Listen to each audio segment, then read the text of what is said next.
ये साला आदमी सच में पागल था। 2 बड़े पेट्रोल के डिब्बे लिए कंपनी के गेट पर गार्ड से कह रहा है कि वो अंदर जाकर पूरी बिल्डिंग में आग लगाएगा। एक गार्ड ने चिल्लाकर उसे दफा होने को कहा और धमकी दी कि 3 गिनने के बाद वो पीटना शुरू करेगा। मैं सिर्फ 3 तक गिनूंगा। गार्ड के इतना कहते ही आदमी ने फुर्ती से उसकी बंदूक छीन ली। बिना गोली चलाए ही उसे एक झटके में जमीन पर पटका। बंदूक खोलकर पुर्जे अलग किए और बड़े टशन में पेट्रोल के डिब्बे उठाकर बिल्डिंग में घुस गया। बड़ा सा हॉल कर्मचारियों से भरा था, लेकिन सब फ्रॉड का काम करते थे। आदमी एकदम बीच में जाकर खड़ा हुआ और बोला, मेरी बात ध्यान से सुनो और मेरी बात दोहराओ।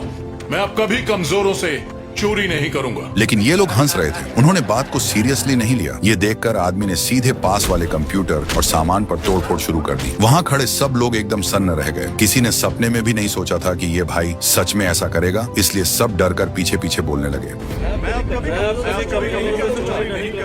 इसके बाद आदमी ने सबको भाग जाने को कहा, क्योंकि वो तुरंत जगह जलाने वाला था। जो भी घर जाना चाहता है जा सकता है। इतना कहकर धड़ाधड़ पेट्रोल छिड़कने लगा। ये लोग डर के मारे अपनी जान बचाकर भागे। आदमी मजे से पेट्रोल छिड़क ही रहा था कि तभी मैनेजर अपने गार्ड्स के साथ आ थमका। वो हैरान था कि ये पागल कौन है। आदमी ने जवाब दिया कि वो एक बीकीपर है। कंपनी मिनटों में लाखों रुपए छापती है, इसलिए मैनेजर इस बिजनेस को यूं ही बर्बाद नहीं होने दे सकता था। उसने तुरंत गार्ड्स को हमले का इशारा किया। दोनों के बीच भयंकर लड़ाई शुरू हो गई। एक गार्ड आगे बढ़ा तो आदमी ने फुर्ती से उसका दायां हाथ पकड़ा, पास से टेलीफोन का तार निकाला और गला घोंट दिया। फिर उसे दाईं तरफ खींचकर पटका। इतना करने के बाद मेज से एक मॉनिटर उठाया और पीछे मुड़कर बाकी गार्ड्स पर दे मारा। फिर एक टैबलेट उठाया और एक गार्ड की गर्दन में सीधे घोंप दिया। बस कुछ ही पलों में इस खतरनाक लड़ाई को देखकर बचे हुए गार्ड्स वहां से दुम दबाकर भाग खड़े हुए। आदमी ने एक गार्ड को घुमाकर पटका और उसकी बंदूक छीन ली। मैनेजर पास ही खड़ा डर के मारे थर थर कांप रहा था, लेकिन बीकीपर ने उस पर जरा भी ध्यान नहीं दिया। 2 बम निकाले और उन्हें सीधे पेट्रोल के डिब्बे पर चिपका दिया। फिर टेलीफोन की तार को बम से जोड़ दिया। मतलब अगर अब किसी भी ठगे गए इंसान का फोन यहाँ आया तो पूरी जगह तुरंत धमाके के साथ उड़ जाएगी। इतना कहकर वो मुड़ा और सीधा निकल गया। मैनेजर को कुछ समझ नहीं आ रहा था। वो डर के मारे भागा। जमीन पर पड़े गार्ड्स की भी परवाह नहीं की। लेकिन अगले ही पल सच में एक ठगे गए इंसान का फोन आ गया और धमाका हो गया। अब सवाल ये है कि एक बीकीपर यानी मधुमक्खी पालने वाला इस बिल्डिंग को उड़ाने क्यों चला आया। कहानी 3 दिन पहले शुरू होती है। शहर के बाहर एक फार्म पर लेख नाम का आदमी रहता था, जो रिटायर होने के बाद गोदाम किराए पर लेकर बीकीपर बन गया था। वो हर दिन मधुमक्खियों के साथ काम करता और सुकून की जिंदगी जी रहा था। जिस दयालु बूढ़ी औरत ने घर किराए पर दिया था वो बहुत भली थी। उसने कभी लेख के अतीत के बारे में नहीं पूछा और अक्सर घर पर खाना खाने बुलाती थी। वहाँ लेख को परिवार जैसा प्यार मिलता था। पर एक दिन जब बूढ़ी औरत बिल चेक कर रही थी तो अचानक कंप्यूटर पर एक लाल रंग का अलर्ट आ गया। लिखा था कि हार्ड ड्राइव में वायरस घुस गया है और ठीक करवाने के लिए तुरंत कॉल करें, वरना सारा डेटा डिलीट हो जाएगा। अब अकेली बूढ़ी औरत टेक्निकल चीजों के बारे में क्या जाने, डर कर तुरंत कॉल कर दिया। और मजे की बात यह है कि फोन उठाने वाला उसी स्कैम कंपनी का मैनेजर ही था। यूनाइटेड डेटा नाम की ये कंपनी खास तौर पर सिर्फ बुजुर्गों को ठगती थी। मैनेजर ने बैठे बैठे ही बूढ़ी औरत के कंप्यूटर पर उसका बैंक अकाउंट देख लिया। अकाउंट में पूरे 20 लाख की सेविंग्स थी। ये तो खुद चलकर आया मोटा शिकार था। मैनेजर ने बड़ी चालाकी से जाल बिछाया। बूढ़ी औरत फंसती चली गई और आखिर में एक प्रोग्राम डाउनलोड कर लिया। अगले ही पल कंप्यूटर स्क्रीन काली हो गई। जब कंप्यूटर चालू हुआ तो देखा सब कुछ खत्म। अकाउंट के सारे पैसे जीरो हो चुके थे और ठीक उसी वक्त स्कैम कंपनी में जश्न मनाया जा रहा था। सब खुशी से नाच रहे थे क्योंकि उन्होंने आसानी से पैसे लूट लिए थे। इधर बेचारी बूढ़ी औरत सदमे से मरने वाली हो गई थी, क्योंकि उन पैसों में जिंदगी भर की कमाई ही नहीं, अनाथ बच्चों के चैरिटी फंड का पैसा भी था। वो भली बूढ़ी औरत ये गहरा सदमा बर्दाश्त नहीं कर पाई। समझ नहीं आ रहा था कि उन बेचारे बच्चों को क्या मुंह दिखाएगी। रात के समय लेक ताजे शहद का डिब्बा लेकर खुशी खुशी उसके घर खाना खाने गया। काफी देर दरवाजा खटखटाने के बाद भी आवाज नहीं आई, जबकि लाइटें जल रही थी। लेक को गड़बड़ लगी। दरवाजा खोलकर अंदर गया तो देखा जमीन पर बंदूक और चली हुई गोलियां पड़ी हैं। बूढ़ी औरत ने खुद को गोली मार ली थी। लेक झटके से बाहर आ पाता कि पीछे बंदूक ताने एक औरत खड़ी थी। उसने लेक को घुटनों के बल बैठने को कहा। वो बूढ़ी औरत की बेटी थी। घर में घुसते ही माँ को मरा पाया और अजनबी को देखा। अब तो लेक ही मुजरिम लग रहा था। किस्मत की बात वो महिला FBI एजेंट थी और लेक को तुरंत सलाखों के पीछे डालना चाहती थी। लेक ने बहुत समझाया पर उसने एक न सुनी। लेक को पूछताछ के लिए पुलिस स्टेशन ले जाया गया। दूसरी तरफ महिला घर पर माँ का कंप्यूटर चेक कर रही थी। तब पता चला कि बैंक अकाउंट में बड़ा घपला हुआ है। थोड़ी देर में लेक को छोड़ दिया गया क्योंकि बंदूक पर उसके फिंगरप्रिंट नहीं थे। तब जाकर महिला को एहसास हुआ कि नाहक शक किया। वो सीधे लेक के गोदाम गई और दिल से माफी मांगी। बातों ही बातों में लेक को पता चला कि बूढ़ी औरत ने दौलत ठगे जाने के कारण जान दी। महिला ने बताया कि ये गिरोह खास तौर पर बुजुर्गों को शिकार बनाते हैं और मां जैसे अनगिनत मामले हैं, पर ये लोग इतने शातिर हैं कि FBI एजेंट होने के बावजूद वो इनका पता नहीं लगा पा रही है। महिला बोले जा रही थी, पर लेक गुस्से से अगबबूला हो चुका था। उसने जल्दी बात खत्म की। जो शहद देने वाला था उसे लेकर गोदाम लौटा, मधुमक्खियों का छत्ता खोला और अंदर से सिल्वर फॉइल में लिपटा बॉक्स निकाला। उसमें पुराना सैटेलाइट फोन था जिसे सालों से छुआ तक नहीं था। फोन की दूसरी तरफ सीक्रेट एजेंसी की ऑपरेटर ने फोन उठाया। लेक की आवाज सुनकर वो हैरान रह गई, क्योंकि लेक को रिटायर हुए बरसों बीत चुके थे। लेक ने ऑपरेटर से मदद मांगी कि ये स्कैम करने वाला गिरोह कहाँ छिपा है। ये वही गिरोह था जिसे FBI तक नहीं ढूंढ पा रही थी। ऑपरेटर मान गई। कमाल की बात थी कि आधे घंटे के अंदर जानकारी मिल गई। ऑपरेटर ने बताया कि इस गिरोह का पूरी दुनिया में अड्डा है। फिर उसने सबसे पास वाले अड्डे की लोकेशन बता दी। लेक तुरंत पुरानी फोर्ड कार में बैठा और निकल पड़ा, और बस यहीं से शुरुआत वाला सीन चालू हुआ था। पूरी बिल्डिंग को जलता देख मैनेजर ने तुरंत बॉस को फोन खड़काया। मैन कंपनी बोस्टन में थी और बॉस घुंघराले बालों वाला बिगड़ैल अमीरजादा था। जब सुना कि किसी अनजान आदमी ने $3 करोड़ का कॉल सेंटर जला दिया है तो गुस्से से पागल हो गया। उसने मैनेजर को ऑर्डर दिया कि हाल ही के ट्रांजैक्शन की डिटेल निकालो, उस आदमी को ढूंढकर जान से मार डालो। इस बीच लेक फार्म पर वापस आ गया और मजे से मधुमक्खियां पालने लगा। मैनेजर भी गुंडों को लेकर धमका और एक ही नजर में लेक को पहचान लिया। वो सबक सिखाना चाहता था। जैसे ही लेक दूर गया, 2 गुंडों ने बंदूकें निकाली और छत्तों पर अंधाधुंध गोलियां बरसा दी। सारी मधुमक्खियां मारी गईं। असल में लेक को पहले ही भनक लग गई थी कि दुश्मन आ गए हैं। वो गोदाम में गया, सारी मशीनों के स्विच ऑन कर दिए। तैयारी पूरी होने के बाद मैनेजर और गुंडे खुद ही मांद में आ घुसे। चौड़े होकर आ रहे थे जैसे लेक मामूली शिकार हो। एक गंजा गुंडा निशाना ढूंढ ही रहा था कि अचानक एक और हैंडसम गंजा आदमी आ गया। पीछे से मुंह दबाया और एक झटके में गला घोंट दिया। वो वहीं ढेर हो गया। अब बारी थी दूसरे गुंडे की। लेक ने पीछे से आकर बंदूक के पट्टे से गर्दन पर वार किया और दांत भी तोड़ डाले। फिर आखिरी बचे आदमी का नंबर आया। लेक ने एक हाथ से गर्दन दबोची और गुंडे की बंदूक की नली मोड़कर सीधा गर्दन में घुसा दी। गुंडा सुन्न पड़ गया और दूर जाकर गिरा। मैदान में सिर्फ मैनेजर बचा था। डर के मारे गोल गोल घूमने लगा। सारा गुरूर हवा हो चुका था। लेक अचानक सामने आ खड़ा हुआ। मैनेजर की कलाई पकड़ी, कटिंग मशीन उठाकर 2 उंगलियां काट डाली, फिर गर्दन पकड़कर गाड़ी में फेंक दिया। बेचारा दर्द के मारे तड़प रहा था। लेक ने जान नहीं ली, बैग उठाया और चल दिया। मैनेजर किस्मत से बच गया। गाड़ी चलाकर बड़े पुल पर पहुंचा और घबराकर बॉस को फोन लगाया। घुंघराले बालों वाले बॉस को लगा गुंडों ने काम तमाम कर दिया होगा, पर जब पता चला कि 3 आदमी मारे गए और उंगलियां कट गईं, तो दिमाग सुन्न हो गया। बात हजम नहीं हो रही थी कि गांव का बीकीपर इतना खतरनाक कैसे हो सकता है। मैनेजर फोन पर दुखड़ा रो ही रहा था कि जोर से उछला। असल में लेक वहां भी पीछे पहुंच गया था। मैनेजर को गाड़ी से बाहर खींचा और कार से बांध दिया। ये सब प्लानिंग का हिस्सा था। अब मौत का असली टाइम आ गया था। लेक ने बीकीपर वाले कपड़ों को छुआ,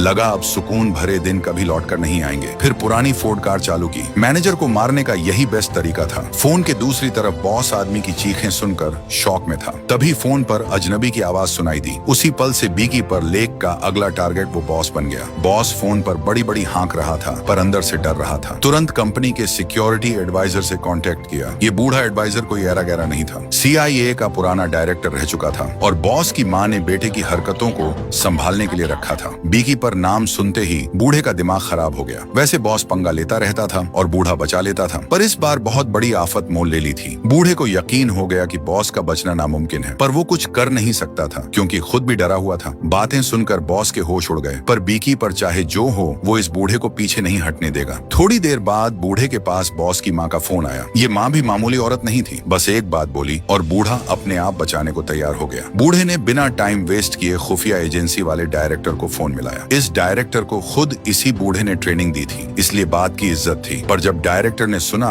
कि बूढ़ा जिसे बचा रहा है उसने बीकीपर से पंगा लिया है, तो सांसें अटक गईं। फिर भी मदद करने को मान गया। थोड़ी देर बाद खुफिया डायरेक्टर ने खबर दी कि जिस रिटायर बीकीपर को बॉस ने छेड़ा है, उससे निपटने के लिए अभी का मेन बीकीपर खुद मैदान में उतरने को तैयार है। ये सुनकर बूढ़े ने राहत की सांस ली। दूसरी तरफ लेक बोस्टन शहर की तरफ जा रहा था। रास्ते में कार में पेट्रोल भरवाने रुका। शहद की बोतल पकड़े मरी हुई बूढ़ी औरत को याद कर रहा था। तभी एक कार तेजी से आई और लेक को जोरदार टक्कर मार दी। कार से चश्मा पहने खतरनाक औरत बाहर निकली। यही वर्तमान बीकीपर थी। बिना सोचे समझे धड़ाधड़ गोलियां बरसानी शुरू कर दी, लेकिन लेक तो कार में था ही नहीं। तभी वहां पुलिस कार भी आ गई और उस औरत ने पुलिस पर भी फायरिंग शुरू कर दी। लेक ने तिरछी नजर से देखा और चुपके से ऊपर चढ़कर औरत की बंदूक जाम कर दी। एक झटके में घूमकर हथियार गिरा दिया। जब औरत ने हमला करना चाहा तो लेक ने दबोच कर कार के बोनट पर पटक दिया। तुम रिटायर हो गए थे ना? शायद मेरी जगह पर तुम आई हो। इतना कहकर लेख ने औरत की गर्दन के पास कपड़ा लपेटा और दाईं तरफ जोर से खींच लिया। औरत लेख के सामने टिक नहीं पा रही थी। लात मारने के लिए पैर उठाया, लेख ने पैर हवा में पकड़ लिया, फिर लात मारी। लेख तुरंत पीछे हट गया। अब खंजर निकालने के अलावा कोई रास्ता नहीं था। वो पल भर में आक्रामक हो गई, लेकिन लेख ने सिर्फ 2 बार किए और खंजर गिरा दिया। लेख ने एक और जोरदार लात मारी। औरत गुस्से से लाल हो गई। जब सामने कोई नहीं दिखा तो गुस्सा 7वें आसमान पर पहुंच गया। सीधे पिकअप ट्रक के पीछे बंधा कैनवास फाड़ डाला। औरत खून की प्यासी हो चुकी थी, भूल गई कि पेट्रोल पंप पर खड़ी है। लेख ने फायदा उठाया और फुर्ती से कार में कूद गया। शहद की बोतल उठाई और औरत की तरफ मार दी। बोतल सीधे सिर पर लगी, दिमाग सुन्न पड़ गया। फिर लेख ने लाइटर निकाला, जलाया और सीधा पिकअप ट्रक की तरफ फेंक दिया। पलक झपकते ही भयंकर आग लग गई और चश्मे वाली औरत आग की लपटों में घिर गई। अफसोस, सुंदर और खतरनाक लड़की जलकर राख हो गई। निकलने से पहले लेख ने आधी उंगली काट कर रख ली, ये आगे काम आने वाली थी। फिर राहगीर की कार में बैठा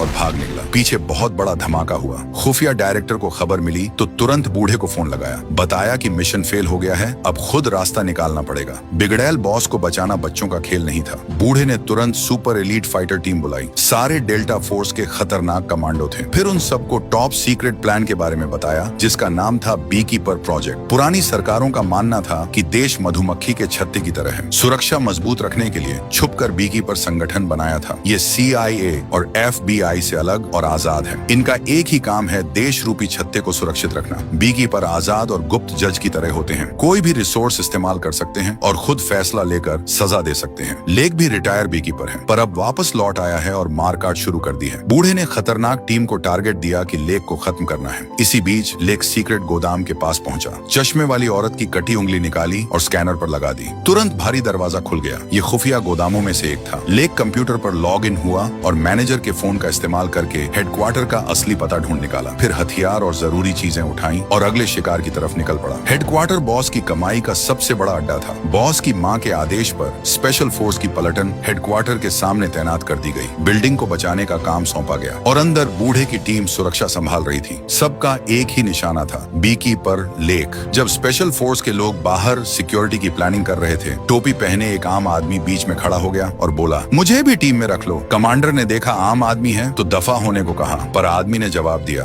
बकवास बंद करो, यहाँ से तुम्हें जाना चाहिए। एक गुंडे ने गुस्से में आदेश दिया, लेकिन लेख ने पलक झपकते ही गुंडे को पीछे से दबोच लिया, एक तरफ धकेला, पूरी ताकत से दायां हाथ बाईं तरफ मोड़ा और जमीन पर पटक दिया। पैर फंस गया। लेख ने पैर उठाया और कलाई कसकर पकड़ ली। लेख वहां से हटा, बायां हाथ जोर से खींचा, गोल घुमाया और घुटने से सिर पर जोरदार वार किया। फिर बाएं हाथ से गुंडे के हाथ को जकड़ा और दाएं हाथ से गर्दन पर चाकू टिका दिया। काम तमाम करने के बाद कपड़े पकड़े, हवा में 360 डिग्री घुमाया और खत्म कर दिया। लेख गुंडे को ढाल बनाकर अंदर घुस गया। अंदर स्पेशल टीम भी पहुंच चुकी थी। कैप्टन चाहता था कि फालतू लोग बाहर निकल जाएं, लेकिन हॉल के मैनेजर ने एक नहीं सुनी, क्योंकि वो जगह नोट छापने की मशीन थी। बॉस ने भी फोन करके कैप्टन को दफा होने को कह दिया ताकि कमाई में अड़चन न आए। कैप्टन ने मन ही मन गालियां दी, पर मजबूरी में आदमियों को लेकर जाने लगा। मैनेजर घमंड में चूर तालियां बजाकर मजाक उड़ा रहा था। उसे भनक नहीं थी कि लेख भीड़ में घुल मिल चुका था। अचानक लेख ने पास खड़े आदमी को जोरदार थप्पड़ जड़ दिया। एक्शन शुरू हो चुका था। सैनिक दौड़कर आए और अंधाधुंध गोलियां बरसाने लगे, लेकिन छू तक नहीं पाए। लेख ने जमीन पर फिसलते हुए स्लाइडिंग टैकल मारा और चालाकी से बाहर निकल गया। गुंडों की टीम पीछे भागी। लेख कोने में छिप गया। दरवाजे के हैंडल पर तार बांधा और टीम के पहुंचते ही गोलियों की बौछार करके आधी टीम को सुला दिया। फिर एक गुंडे की बंदूक काट डाली, जिससे कैप्टन को कुल्हाड़ी से हमला करना पड़ा। लेख ऊपर की मंजिलों की तरफ भागता रहा। कैप्टन लगातार हमला कर रहा था। अचानक लेख पीछे मुड़ा और फायर एक्सटिंग्विशर उठा लिया। कैप्टन के चेहरे पर गैस छोड़ दी, जिससे आंखों के आगे अंधेरा छा गया। लेख ने मौके का फायदा उठाया और पल्लड़ा भारी कर लिया। इस समय तक पुलिस के बहुत सारे कमांडो घुस चुके थे। अच्छी बात यह थी कि लेख तैयार था। तारों का जाल बिछा रखा था और कमांडो को लालच देकर लिफ्ट के पास बुला लिया। जैसे ही सारे कमांडो लिफ्ट में घुसे, दरवाजे पर अंधाधुंध फायरिंग शुरू कर दी और छलनी कर दिया। जब गोलियां खत्म हो गईं, तब लेख के असली खेल दिखाने का टाइम आया। सारा बवाल खत्म करने के बाद लेख वापस स्कैम हॉल में आ गया। घमंडी मैनेजर को पकड़ा और धुलाई की। मार खा खा कर मैनेजर ने असली बॉस का सारा कच्चा चिट्ठा उगल दिया। लेक ने बॉस की फोटो देखी तो दंग रह गया। सपने में भी नहीं सोचा था कि बॉस इतनी बड़ी हस्ती निकलेगा। ऐसा इंसान जिसे पूरा अमेरिका जानता था, क्योंकि बॉस की माँ कोई और नहीं, खुद अमेरिका की राष्ट्रपति थी। एलीट टीम काम नहीं आई, इसलिए डरपोक बॉस को माँ की समंदर किनारे वाली हवेली में छिपना पड़ा। सिक्योरिटी इतनी टाइट थी कि परिंदा पर न मार सके। कमांडो शिफ्टों में ड्यूटी दे रहे थे। अश्वेत महिला FBI एजेंट भी सिक्योरिटी संभालने आ गई और बूढ़ा एडवाइजर भी मौजूद था। इस बार वो भाड़े के खूंखार सैनिकों की नई पलटन लाया था। लीडर दाढ़ी वाला आदमी कोई ऐरा गहरा नहीं था। इकलौता इंसान जिसने बीकीपर को मारा था, हालांकि भारी नुकसान उठाना पड़ा था। आसमान से हेलीकॉप्टर उतरा। महिला राष्ट्रपति लाडले बेटे से मिलने आई थी। बेटा बुरे काम करे पर आंखों का तारा था, बहुत प्यार करती थी। सच तो ये था कि राष्ट्रपति बनने के पीछे इसी बेटे के काले धन का हाथ था। माँ बेटे की जोड़ी शातिर तरीके से काम करती थी, पर लग रहा था कि पाप का घड़ा भर चुका है। हवेली के बाहर रोकने के लिए गटर के सारे ढक्कन वेल्ड कर दिए गए, लेकिन लेक ने यही रास्ता चुना। एक ढक्कन ढूंढ निकाला जिसे वेल्ड नहीं किया था। गटर से बाहर निकला और ट्रक के नीचे छिप गया। जब बॉडीगार्ड चेकिंग करने आया, लेक ने नीचे से गला दबोच लिया। मौत की नींद सुलाने के बाद झटपट कपड़े और टोपी पहन ली। बहुत आसानी से हवेली में घुस गया। कोने में गया, सूट पहना और सीना तान कर पार्टी में पहुंच गया। दाढ़ी वाले लीडर की नजर तुरंत गंजे आदमी पर पड़ गई। आदमियों को घेरने का आर्डर दिया। हाथ पीछे करके घुटनों के बल बैठने को कहा। वहीं गोलियों से भूनना चाहता था, पर अश्वेत महिला को सही नहीं लगा। आगे आई और दाढ़ी वाले को रोकते हुए कहा कि गिरफ्तार करके पुलिस स्टेशन ले जाएगी, पर दाढ़ी वाला सुनने के मूड में नहीं था। बूढ़े ने भी गोली मारने का इशारा कर दिया। ट्रिगर दबाने ही वाला था कि फिल्मों वाली गलती कर दी, ज्यादा बकवास करने की। लेक ने फुर्ती से खुद को बचा लिया। बाजी पलक झपकते पलट गई और लेक निकल भागा। दूसरी तरफ डरपोक बॉस राष्ट्रपति माँ के साथ कमरे में दुबक कर बैठा था। असिस्टेंट ने बताया कि मुसीबत दरवाजा तोड़कर अंदर आ चुकी है। बाहर सब तहस नहस हो गया है। राष्ट्रपति डर के मारे कांपने लगी। इसी बीच लेक उनके कमरे के ठीक नीचे वाले फ्लोर पर पहुंच गया था। रास्ते में जो रुकावट आई चीर कर रख दिया। कमांडो टूट पड़े, लेकिन लेक ने गाजर मूली की तरह काट डाला। भारी भीड़ में भी निशाना अचूक था। किसी बेकसूर को खरोंच तक नहीं आने दी। हर मुसीबत पार करते हुए लेक उस मंजिल तक पहुंच गया जहां माँ बेटा छिपे थे। पर जैसे ही 2 कदम बढ़ाए, अचानक खूंखार गुंडा सामने आ खड़ा हुआ। दाढ़ी वाला आदमी लेक की लाश देखना चाहता था। लेक गुंडे के पीछे गया और जकड़ने की कोशिश की। जोरदार झटके में बंदूक छीन ली। गुंडे का एक ही मकसद था लेक को मारना। पूरी ताकत झोंक दी और जोरदार हमला किया। लेक को इतनी बुरी तरह पीटा कि मुंह से खून छलक पड़ा। सांसें फूलने लगी थीं कि गुंडे ने चेहरे पर जोरदार थप्पड़ जड़ दिया। लेक को उठाकर दूर फेंक दिया। हाथ बढ़ाकर काटने की कोशिश की। लेक ने फायदा उठाया और तुरंत चाकू निकाल लिया। कोई हार मानने को तैयार नहीं था। लेक ने गुंडे का हाथ कसकर मरोड़ दिया। हवा में उठाकर 800 डिग्री का शोल्डर थ्रो मारा। दोनों जमीन पर गिर पड़े। गुंडे ने फुर्ती दिखाते हुए पहले हमला कर दिया। उंगलियों को ढीला किया और शिकार वाले चाकू से दीवार पर कसकर दबा दिया। लेक पूरी ताकत से चाकू बाहर धकेलने की कोशिश कर रहा था। लग रहा था खेल खत्म होने वाला है। तभी दिमाग की बत्ती जली। पैर से जोरदार लात मारी और गुंडे का नकली पैर तोड़ डाला। बाजी पलट गई। लेक ने उठकर कलाई दबोच ली, दाईं तरफ घसीटा और गुंडे के हाथ से चाकू छूट ही गया। फिर मजे से चाकू ले लिया। जब गुंडे ने चाकू को दूर धकेलना चाहा तो लेक ने उसी चाकू से बाएं पैर पर जोरदार वार कर दिया। गुंडा हार मानने को तैयार नहीं था और पलटवार करना चाहता था, लेकिन लेक ने पैर इतनी जोर से खींचा कि लड़ने की ताकत खत्म हो गई। आखिर में गर्दन आर पार काट डाली। खून से लथपथ लेक आखिरी दरवाजे के सामने खड़ा था। बूढ़ा एडवाइजर खड़ा था। समझाने की कोशिश की। रिटायर हो चुके हो, जान जोखिम में डालने की जरूरत नहीं है, लौट जाओ। लेकिन लेक ने साफ कह दिया कि ये पर्सनल दुश्मनी है। उस भली बूढ़ी औरत की मौत का बदला लेकर रहेगा जिसने परिवार जैसा प्यार दिया था। बूढ़ा रोकने की कोशिश कर रहा था, लेकिन लेक ने जोरदार झटके से उंगलियां ही तोड़ दी ताकि कुत्ते की तरह भौंकना बंद कर दे। रास्ते से हटाने के बाद बहुत बड़े धमाके के साथ कमरे का दरवाजा उड़ गया। लेक को घमंडी बॉस मिल गया, पर किसी ने सपने में नहीं सोचा था कि डरपोक बॉस जान बचाने के लिए अपनी ही माँ को बंधक बना लेगा। तभी अश्वेत महिला भी पहुंच गई और बंदूक लेक पर तान दी। लेक ने उसकी आंखों में देखकर कहा कि ठंडे दिमाग से सोचे कि माँ की मौत का असली जिम्मेदार कौन है। लेक ने गोली चलाई जो सीधी बॉस के सिर के आर पार हो गई। इसके बाद लेक ने बिना पल गंवाए कांच की बड़ी खिड़की तोड़ी और बाहर भाग गया। अश्वेत महिला ने बंदूक तान कर रुकने को कहा, पर ट्रिगर नहीं दबाया। आखिर इस अनजान आदमी ने ही तो माँ की मौत का बदला लिया था। जो काम FBI एजेंट होकर नहीं कर पाई, एक बीकीपर ने कर दिखाया था। लेक अनगिनत घाव लिए समंदर किनारे पहुंचा। खास उपकरण निकाले जो छिपा कर रखे थे और गहरे समंदर में गोता लगाकर तैरने लगा। इस बार गायब होने के बाद शायद दुनिया में कोई दोबारा न ढूंढ पाए, लेकिन अगर भविष्य में कोई बुरा इंसान शांति भंग करेगा या मासूमों पर जुल्म ढाएगा जाएगा तो लेक मसीहा बनकर जरूर वापस आएगा और जालिमों को सजा देगा। इस तरह बीकीपर नाम की ये जबरदस्त फिल्म खत्म होती है। ये वीडियो बनाना आसान नहीं था। भाइयों, लाइक, शेयर और सब्सक्राइब करना ना भूलें।